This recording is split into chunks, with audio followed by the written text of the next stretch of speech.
Hi everyone, Jordan Pittman here from the Institute for Local Self-Reliance.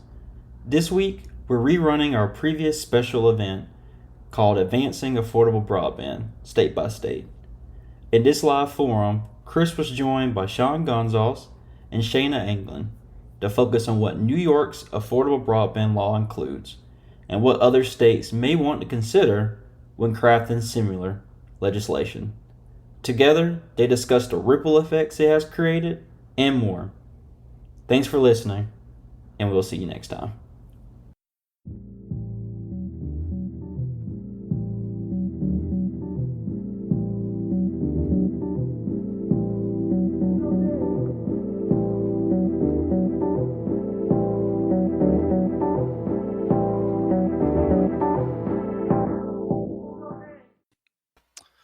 Welcome.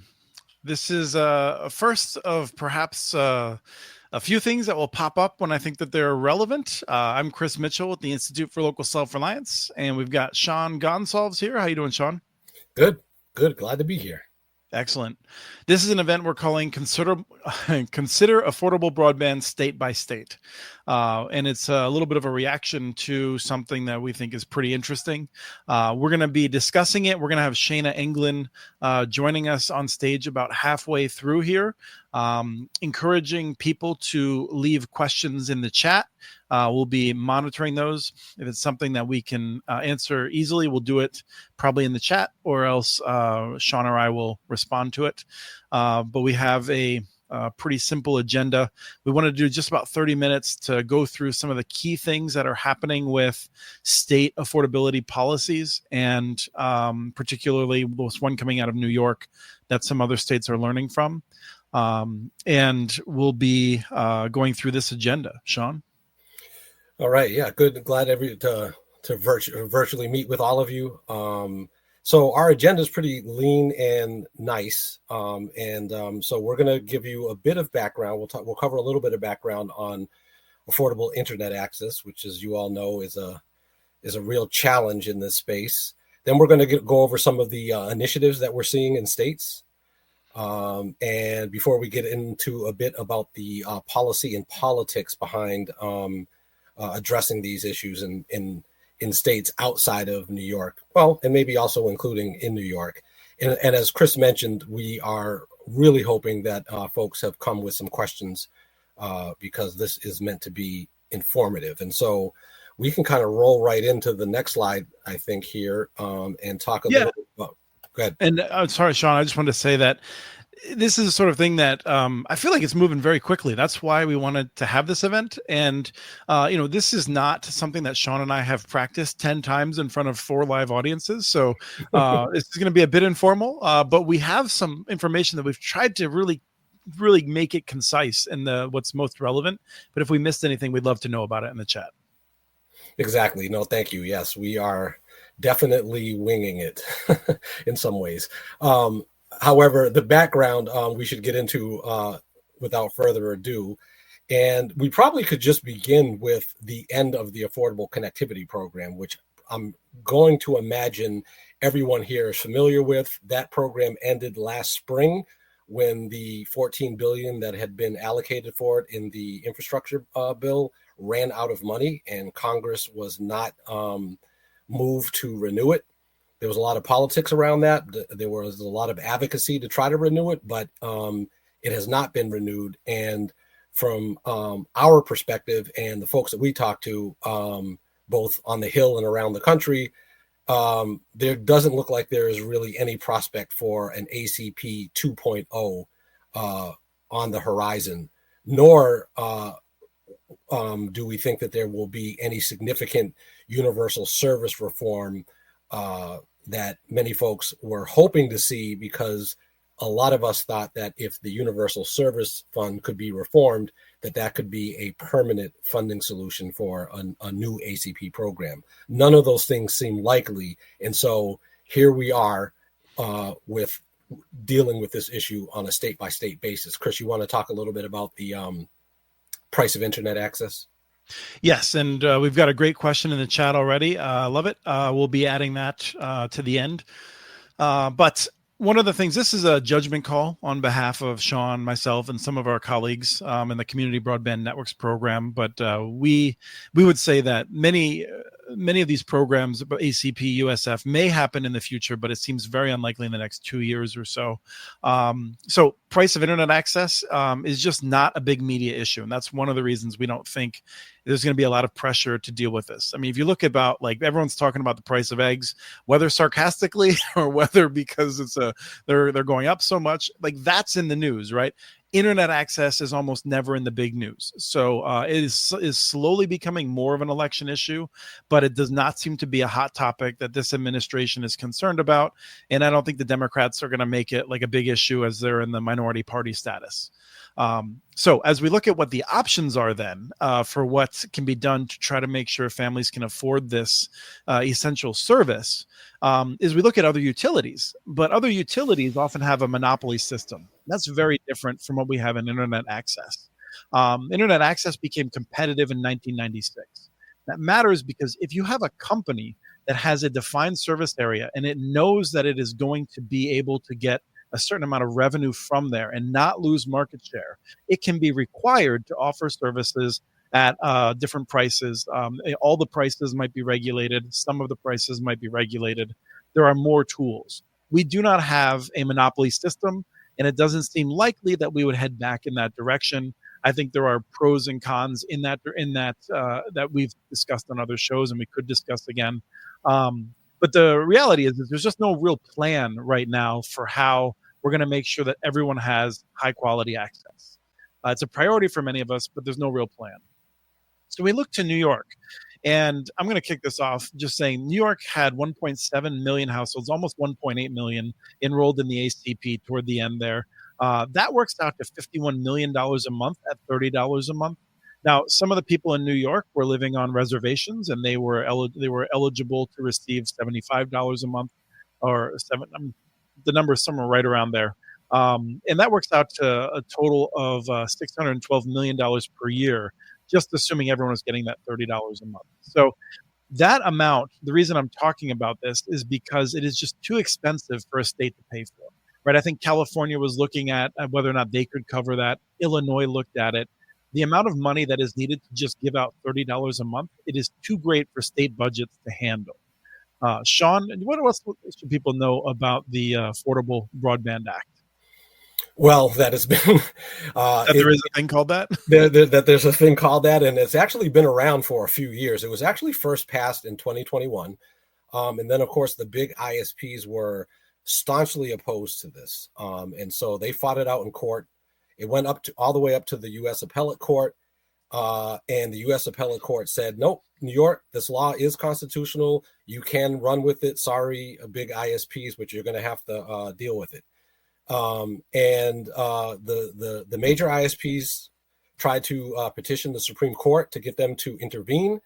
And towards the end of the 2024 in December, the Supreme Court actually refused to intervene, which meant the law was upheld, which meant that the state of New York could put the law into effect, which did in fact happen actually just this past month in January of the new year here.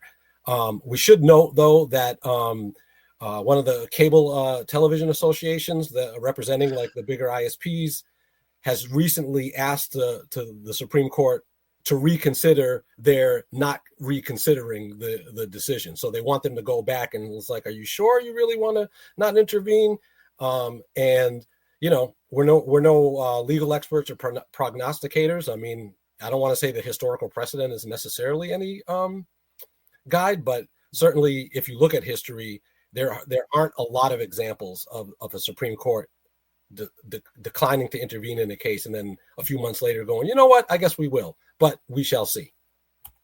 Sean, you want to carry on and let people know if they're not familiar with the specifics, what this law does? Sure. So some of the specifics in the law is frankly that the ISPs of a certain size, meaning any internet service provider that has over 20,000 subscribers, must offer a low cost plan of $15 a month that provides a 25 megabit per second download connection. And you can, as an option, as an ISP under this law, offer a 200 megabit per second download for $20 a month. The qualifications broadly for households to be qualified are any home that is enrolled in the free and reduced lunch program, any home that is a household where they're Medicaid recipients or SNAP beneficiaries. So those are some of the guidelines in terms of determining eligibility. Right. And there's a question that just popped up. I don't think we know where the $15 a month came from. We'll talk briefly about economics in a second. $15 a month comes close to, I would say it's on the bubble of capturing the rough operating costs for many ISPs that are operating at scale. We'll talk about what that means briefly, but the $20 a month plan, I believe, comes from Verizon, which wanted to be able to offer a plan they'd already been working on. And so I think the $20 a month option came from a reality on the ground with Verizon. And Jim, we're going to deal with both of your questions in a bit. Yeah. Go ahead, Sean, finish up quick.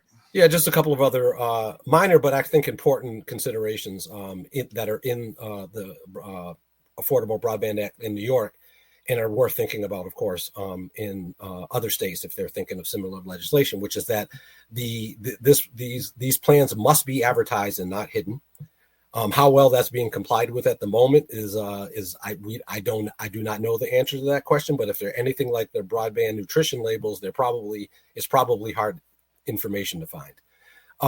There are some annual reporting requirements, and there are some provisions in the law to, as time moves forward, to update the speeds for these low cost plans and potentially what's considered to be an affordable price.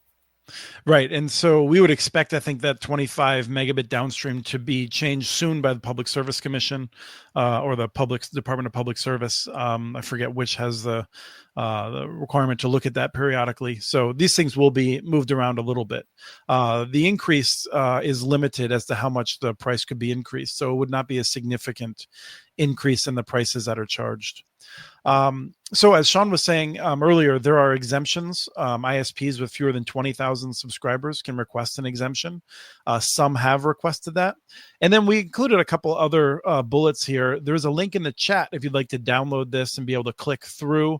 AT&T Wireless has pulled out of the state. AT&T is not a big player in New York State. It's mostly a Verizon state, and so some of us think that might be more about signaling than a lot of actual reason that they're losing money or something like that. Charter Spectrum was already required to offer this program broadly because of a settlement after allegations that they did not meet merger conditions. And Ars Technica had an article, as Sean had said, about one of the ISPs that was making it difficult for people to use this. So you can click through if you're looking for background on that if you download the slides. I was going to dive in on the economics as well. For people that are not as familiar with this, if you're trying to build an internet service provider and you have fewer than 5,000 subscribers, you're generating revenue, but you're not really generating enough revenue to pay for all of the support staff that you'd really want to have, as well as the debt costs of building the network. And so if you have 5,000, 7,000 subscribers, you might be able to make it work, but it's hard work and it's very difficult. Often, you can often catch your breath a little bit. And if you are much larger than that, then you're actually starting to really generate a lot of excess revenue. Without getting too much into this, what's important to understand is that if you build the network, you're probably going to lose money on every subscriber that you have for 4 years, more or less. If you're a bigger company, much less time. But if you're a smaller company starting out, it's like 4 or 5 years of taking payments from a customer until you've paid off the debt and the operating costs of having connected them. And so once you've amortized the cost of the network, then you're doing much better. This is why we think there should be exemptions for small ISPs. That's why New York does have an exemption. And we actually think that you could do an exemption that is much larger. So rather than 20,000 subscribers, you could do it for about 100,000 subscribers or something like that. And our modeling, which we're working on to release soon suggests that almost everyone in almost every state is covered, which is to say like more than 90% of the people are covered by the larger ISPs in most states. And so this requirement, it hits different ISPs in different ways. Sean, is there anything you wanted to add here before? I think we're about to bring Shayna on. No, I'm looking forward to seeing Shayna, but just to underscore your point, I mean, the idea is that smaller independent ISPs, there's a lot to be said for providing some exemption, especially if you're trying to encourage competition in the market and not, the barriers for entry into market, if you're a smaller ISP, can be challenging. And so we want to encourage that because we think having a competitive marketplace works well for all subscribers and for prices. And so it's an important consideration. Yeah. And so Shayna is going to come on in part to help us better understand this. I work with a lot of small ISPs, and it's important to understand that even those that are seeming to be doing well, they often take all the money they make at the end of the year and they plow it back into the next year's, build. And so they're using that money, and they're deeply concerned about losing any revenue because they're trying to keep reinvesting it. So that's why for us, the exemption is an important thing to consider. But Shayna is going to help us better understand how the biggest companies, how this does not have the same impact to their bottom line as it does the smaller ISPs, and why I'm comfortable. I'm not losing any sleep, suggesting that we should put this obligation on the bigger ISPs. Shayna is with the California Community Foundation and has dug into these numbers for quite some time. Thank you for coming on, Shayna. Thanks, Chris and Sean, for having me. So I will just say that to the extent that anybody is losing any sleep about whether the big ISPs are going to be profitable or able to accommodate any of this, you can stop right now. And anytime you are worried about that, I encourage folks to log on to all of these companies' investor relations pages and give a listen to their quarterly investor relations calls. What you're seeing here is a screenshot from AT&T's most recent. So this is for their Q4 2024 results. This is a screenshot from their one page of highlights. I want to draw your attention to on their mobility. So this is wireless services, and what you see is that's in billions of dollars. This is EBITDA, which is a proxy for profit. So in Q4 2024, AT&T's profit on their wireless services was just shy of $9 billion. And underneath that, it shows they call out the margin on that went up to 53.7%. So to Chris's point about how much does it cost to actually deliver these services, for AT&T, at least on their mobility services, it costs them less than 50% of every dollar that they charge to actually deliver the services. And you can see down the line, they're wildly, wildly profitable. And this goes back quite a while. On Charter Spectrum, and actually we can go to the next slide just for ease and time. So this is Charter Spectrum. This is, again, from their Q4 results. Expenses and adjusted profits. You can see they're even in a quarter when their expenses went up a tiny bit, their profit went up way more. And that is also in a quarter when they acknowledge that their internet customers decreased by 177,000 subscribers, primarily driven by people who can no longer afford their service because of the end of the ACP. And then last slide. So this is Comcast. Comcast makes it a little bit harder to see exactly what's going on, but this is a screenshot from, as you can see, their residential and connectivity platforms. And I'll call out that their residential connectivity revenue was up 5%. Domestic wireless, so that their mobility was up 17%, and their overall internet connectivity revenue was up 10%. Domestic broadband was up 2%. So they're, again, continue to be wildly, wildly profitable. These big companies it's a rounding error in terms of these requirements.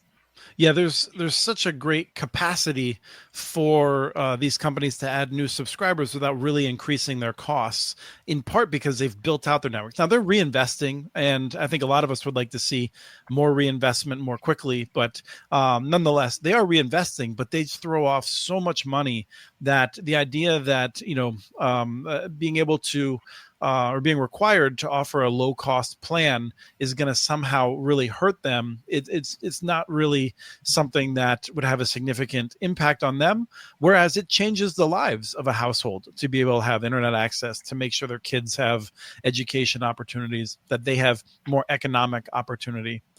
Shane, is there anything you wanted to? Chris, Yeah. just on that point about the reinvesting, again, when you dig into some of these reports, and I think it's actually on the charter slide that we skipped, there is a number in there that shows their capital expense. This last quarter, this wasn't true, but it has been true in several quarters. So you can see CapEx is that second number there. You can see it went down in quarter three and quarter four of 2024. But also, if you look over the buyback summary, so this is the company buying back its own stock. In many quarters and in many years, these companies actually spend at least as much money buying back their own stock as they do in investing in build out. And again, you still have that kind of level of profitability. So we wanted to throw out there for people that are considering this, and there's multiple reasons to consider this. One is that it will lower the cost for families that desperately need it. And another one is that I should say that if we have many states, which could just be 3 or 4 big ones, but if we have a movement of states pushing this, suddenly the big cable and wireless companies will want to lobby in Washington, D.C. for a national program that works better for them. Might not be as great for the taxpayer, but would be better for them. And that's how we get a potential program again in the federal level, is by having multiple states pushing this forward in ways that the big carriers then want to reprioritize their lobbying dollars.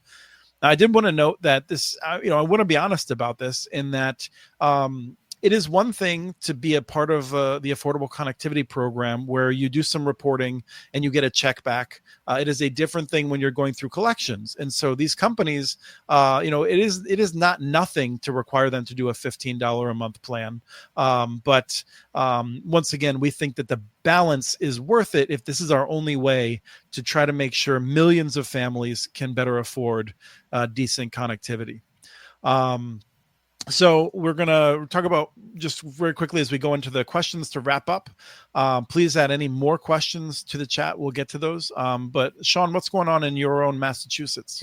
Right. In my home state of Massachusetts here, actually the first state after New York, once the legal questions had been settled and New York was able to move forward, that kind of signaled for other states that, hey, now it might be a good time. There were 22 states actually that signed on to a legal brief before the Supreme Court, before this whole thing was adjudicated, in support of New York's authority to do this. Massachusetts, California, and 20 other states also signed on to that brief. But Massachusetts, actually just a few weeks into January, filed a bill, a state senator, Payano, called an act preserving broadband service for low income. It essentially mirrors the New York law in that it targets a $15 a month low income plan. Although in the Massachusetts bill, they're aiming for a higher download speed, one that's in line with the current FCC minimum definition of broadband, which is 100 megabits per second. It's early in the legislative session. I believe at least one person that's been working on this bill may be in the audience here. So if I'm misspeaking on anything, please signal in the questions or raise your hand however you can. But there's not a whole lot to say here other than Massachusetts is just now getting the ball rolling. And one other state has now also joined the fray. The state of California. Great state of California. That's right. Shana, you know more about this than I do. Sure. So it was a spot bill. So I think I saw a question in the chat around, or a few of them actually, around some of the details on this bill. And we'll just flag that it was introduced basically as a bill that states it is the intention of the legislature to pass a bill that does some things. It's AB 353. And again, when folks download this slide, that's a link to the bill so you can kind of track how it's moving. The introduction as a spot bill is strategic for a number of reasons. One, it's to allow us a vehicle and allow the author a vehicle to continue to engage some of these key questions and work out some of those details. And also, this was dropped kind of more or less at the same time as the ask of the Supreme Court to reconsider. And so wanted to make sure that we weren't throwing any gas on that fire and any other way kind of being sucked into that as we were trying to figure out what the policy was going to look like here. So that's the bill. As of right now, kind of all of the details are in the air, and including some of the details around eligibility. Who's eligible for it? What does it mean to be eligible for it? What problem exactly are we trying to solve? And then also how does it kind of answering those questions around who's eligible? How does someone get to have access to an affordable plan? How does that translate into enforcement and really monitoring how that works? So one thing we'll kind of throw out there is, and I think, Chris, you had mentioned the kind of politics, and someone had asked around the politics of this. And look, the politics of this should be much more broadly around cost of living, full stop, not just for low-income people, but for everybody. We know in California that the average bill for everyone that they spend on broadband is $100 a month. Even with the cost of eggs as high as they are, that's 10 dozen eggs a month at a very, very high cost. So we should be thinking about this and talking about this and making this a political issue in the same way as all of the other affordability issues are. And so kind of how those politics play into how we think about eligibility. And then also here in California, some of the things that we're trying to, be intentional and considerate around on this is learning some of the lessons around how difficult and how much investment was needed in enrollment and actually getting people access to ACP, as I'm sure lots of folks on this call were involved in those efforts. And it was an incredibly heavy lift on households, on nonprofits, on everyone else, and expensive. And so how do we learn lessons from that as we think about questions around eligibility and enrollment? And then also here in California, like in the rest of the country, we're really tackling questions around legal status and how much do we want to connect eligibility for an affordable utility, which, all of us really experience broadband as a utility. How much do we want to connect that to having to enroll and put yourself at risk in this context, given how many of the folks who actually need this across the state of California are in jeopardy in some way or live in households with folks who are in jeopardy in some way in that way. So all of those questions up in the air. Mm-hmm. Thank you, Shana. One of the things to consider is that in New York, there was an argument for those who opposed it that what New York was doing was rate regulation. And a response that I had was that, having a means-tested low-income plan to me did not seem like rate regulation. If one was to, as a state, create a law that says that everyone should have access to a $30 a month plan, which is not an uncommon teaser rate from many of the big ISPs. That may or may not be considered differently. The Supreme Court may hear this case in the future. So, for instance, if Oklahoma created this law and then it was appealed up, I would not be too surprised if they found states weren't allowed to do this, and then the Supreme Court might take another shot at it. So this is not something that we can necessarily say will be an approach that is bulletproof. We will see what happens there. for the barriers to setting up similar legislation, I think one is that the telecom companies have been very strong in the states historically. We do not have an organized broadband coalition that operates in every state. There's no Sierra Club of Broadband or Ducks Unlimited of Broadband.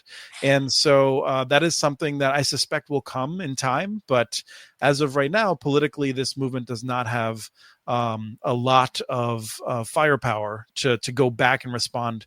But the cable and telephone companies are not as strong now as they were 4 years ago. So that is changing. Sean? I was just going to say, and it's a good point. Jim raised that question, and it's a great one. And I think it'll vary from state to state. California has, thanks to Shana and all of her wonderful colleagues, they have a pretty robust group of coalitions working on these issues. Other states are not as robust. And so I think fundamentally it's a question of political will versus, some of the entrenched interest of the bigger ISPs. And so I think success of even filing a bill and it moving forward is going to depend a lot on coalition and political organizing. Yeah, I think as we're in final comment territory, this question about what can be done locally, this is something that states are looking at. It is not clear whether or not cities may have some authority to put in a requirement as a part of a franchise negotiation or something like that for some services. This is sort of new territory. There is some areas in which this is very well trod ground, and other places in which cities may try to be creative. Our preferred solution at the Institute for Local Self-Reliance is not actually state regulation like this. It is for local investment into networks that meet local needs. And so, that is something that Sean and I do day in and day out, trying to help encourage those sorts of things. I think it's a better long-term strategy. But millions of families need to be able to connect to the internet to make sure they can get the full benefits, and that we will all benefit from them being on the internet too. And so this is something we just can't ignore while we try to go community by community. Last thoughts? No last thoughts. And I would just say that the politics of local investment, and I think, Chris, that the Digital Equity LA Coalition, the California Alliance for Digital Equity, is in solidarity with you on that having kind of public dollars go to public assets that then can be used to provide public benefit that is community centered and community responsive is the right way to go here. But to the extent that the politics of regulation are tied up in the absolute money and power of in particular here in California, AT&T and the cable industry, makes that difficult, makes this kind of regulation difficult. The creating competition and creating local networks and getting those up and running is 10x harder. So in terms of kind of building and sequencing to that kind of responsiveness, I think this is a reasonable place to start. Yeah, I was just going to say my last thought is just simply that, there's a lot going on. There's a lot of issues out there, but I think that there is a lot of action to be had at the state and local level, and can be a very sort of constructive way to really actually make a difference at a local and state level, which I think also kind of reinforces and reminds us of the things that we can still get done. Yes. So thank you all for your work on this. If you're watching this, we know that you're a part of the movement to try to make sure everyone is well connected. I think that there is a role for everyone, from the largest corporations to smaller folks and like us who are going to be able to connect our neighbors with a variety of approaches. This is a tool that we absolutely need in the tool bag. I think we need to be careful to make sure it is aimed in the correct directions. But we hope that this is helpful. This will be archived for reviewing or whatever people would like to do with it, cutting it up and making a disco. I don't know. But if you like this kind of content, we do a lot of it. You can find more of us at communitynets.org. And if you look around there for what we write about California, you'll learn more about the wonderful Digital Equity Los Angeles Coalition, as well as CADE, the California Alliance for Doing Empathy. I don't know, what is the D for digital equity? No, equity. Another one of Chris's wonderful figuring out acronyms on the fly. So thank you all for tuning in. Thank you for your work. And we'll be in touch as we learn more things to share with you on this. We have transcripts for this and other podcasts available at muninetworks.org/broadbandbits. Email us at podcast@muninetworks.org with your ideas for the show. Follow Chris on Twitter. His handle is @CommunityNets. Follow muninetworks.org stories on Twitter. The handle's @muninetworks. Subscribe to this and other podcasts from ILSR, including Building Local Power, Local Energy Rules, and the Composting for Community podcast. You can access them anywhere you get your podcasts. You can catch the latest important research from all of our initiatives if you subscribe to our monthly newsletter at ilsr.org. While you're there, please take a moment to donate. Your support in any amount keeps us going. Thank you to Arnie Hughesby for the song Warm Duck Shuffle, licensed through Creative Commons. This was the Community Broadband Bits podcast. Thanks for listening.